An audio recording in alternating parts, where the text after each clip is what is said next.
Hey John, touched by the sun poles. Just showing you that your new valves here, the way this works, the pump primes up fantastically well. So let's show you. Start it.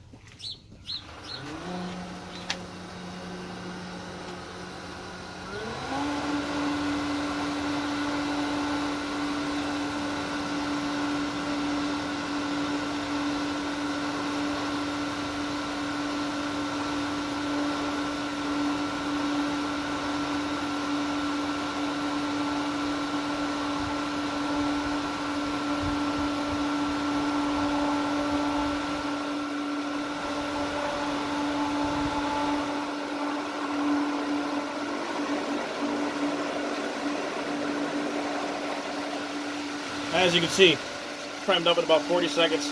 Pretty much perfect prime there. Quickly as it gets all the air out. So we can turn the pump off and go over a couple things here. Okay, so John, we had to reset the maximum speed of this pump to meet the demands of your filter. The filter can only accept 52 gallons a minute. Your pump here outputs at 2,900 RPMs, 52 gallons a minute. So don't go any higher than that. Anytime at all.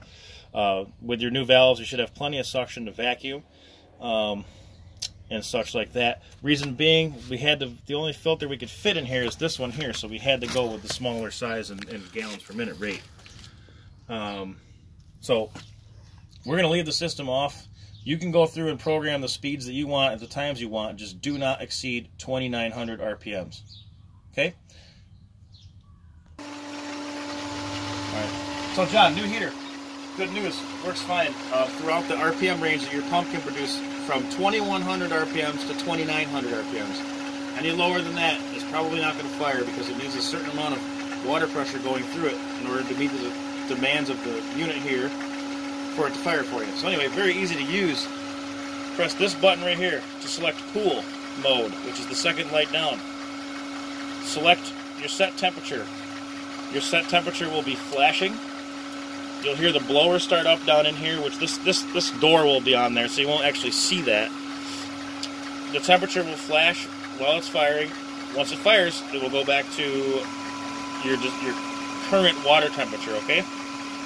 It's going to smell a little bit, you know, as a fresh appliance here is breaking in. So with that, we got to look at the venting here, up here, follow me up here. There needs to be nothing directly above the heater. So you will need to, and there you can hear the heater firing. You will need to trim these branches that are straight up above the heater. You know, at least a couple of them here to give yourself some more space so you have proper ventilation. Okay, that's it. All right, John. Also, this valve here, your new multi-port valve on your filter, it works exactly the same as your other one. You want to make sure you rotate this in one direction only for the life of the unit here, which is clockwise. Your base pressure on the filter at 2,900 RPMs right now, or 2,800, is about 19 PSI. You know it's time to backwash this thing when you rise about 8 PSI, so somewhere between 27 and 29 PSI, you need to backwash. If you're backwashing once a week, that's really what you should be doing. Functions exactly the same. Turn the pump off. Move the valve to backwash for a minute or so until you see in here the water is clear. Turn the pump off, move your valve to rinse for about 15 seconds, pump off, valve back to filter, and you're done.